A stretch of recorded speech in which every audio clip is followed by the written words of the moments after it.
Vamos ouvir a palavra de Deus que se encontra em Romanos capítulo 3, verso 24, que diz assim: sendo justificados gratuitamente pela sua graça, pela redenção que há em Cristo Jesus.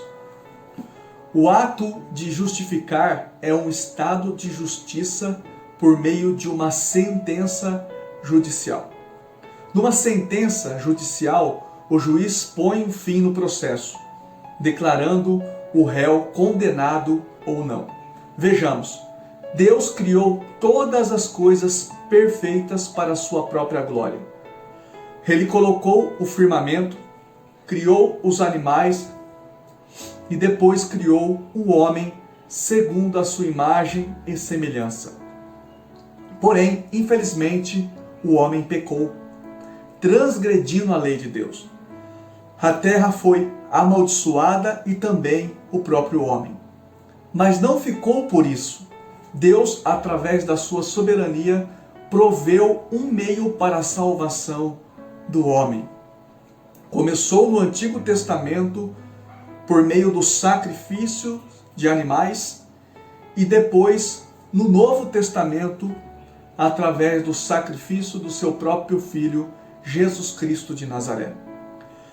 Dessa forma, na justificação, nem o mérito da própria pessoa é considerado, mas unicamente os méritos de Cristo. Ele se fez maldito por nós e sua justiça é perfeita. Quando Cristo deu sua vida por nós, houve a plena satisfação de Deus. A morte de Cristo estabeleceu um novo concerto e o próprio Deus se tornou propício aos seus filhos. Na sua morte na cruz, a justificação pela fé nos tornou aptos para uma nova vida. No ato da justificação, Deus nos declarou justos. Agora, nenhuma condenação há para os que estão em Cristo Jesus. Ora, a justificação é um ato judicial ou forense. Não significa que somos feitos justos, mas antes que Deus nos considera justos e nos declara justos. No entanto, com relação à soteriologia, que é a doutrina da salvação, o ato de justificar implica na imputação da justiça de uma pessoa a outra. Isso significa declarar alguém que é injusto, justo, pelos méritos de outra pessoa, neste caso, Cristo. Para entender este mistério, o homem sempre esteve em débito com Deus.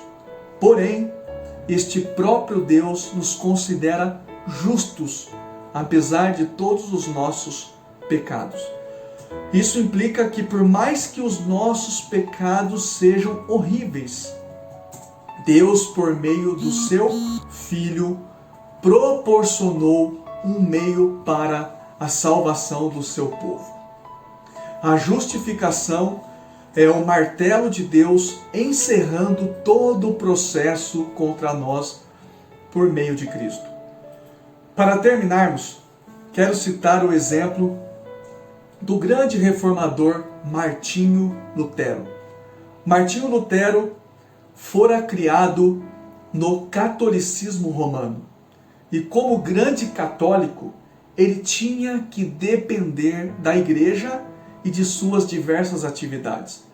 Toda a sua base teológica estava restrita aos ditames da Igreja Católica.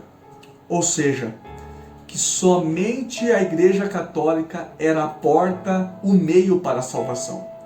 Porém, Martinho Lutero era um grande estudante das Escrituras Sagradas. E por meio disso, veio a entender a grande doutrina da justificação pela fé.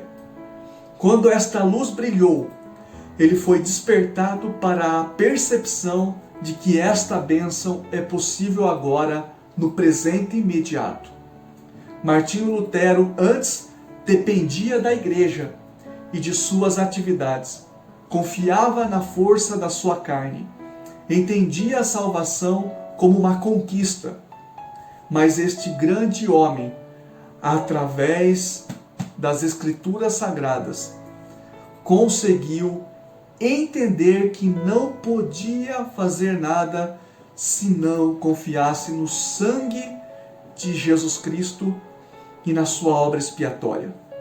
Meus queridos irmãos, não confiem naquilo que você pode fazer, nos seus próprios méritos. Na cruz, Cristo já fez por você. Você foi justificado e declarado justo. Portanto, confie somente neste sacrifício e mantenha-se olhando para ele em plena adoração. Deus te abençoe grandemente. Fica na paz.